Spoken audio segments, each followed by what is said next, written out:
God over everything. Luke 16 verse 13. No one can serve two masters. Either you will hate the one and love the other, or you will be devoted to the one and despise the other. You cannot serve both God and money. It's a strong reminder that your heart cannot be divided. What you choose to value will shape your life.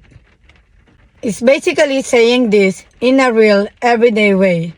Your heart only has room to truly follow one thing.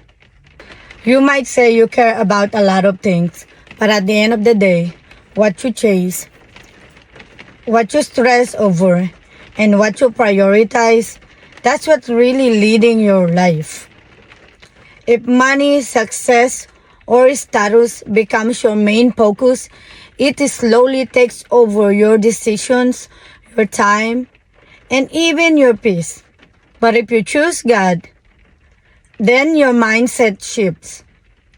You start trusting more, holding things loosely, and not letting money control you.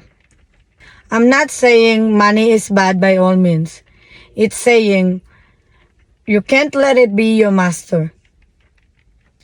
Because whatever you put first will eventually shape who you become. Money will never truly satisfy your soul. No matter how much a person has, it cannot guarantee peace or joy.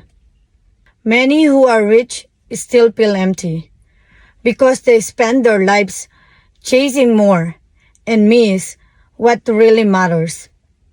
As Scripture reminds us, the love of money can pull the heart away from what is good.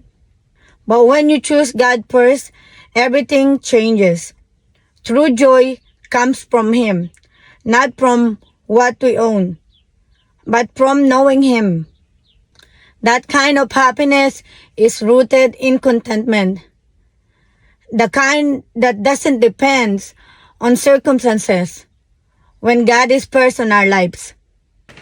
Life may not be perfect all the time, but there is a peace that steadies you through everything. Money can easily lead the heart toward greed, but God leads us toward gratitude, purpose, and love. He opens our eyes to the beauty of life and calls us to do good.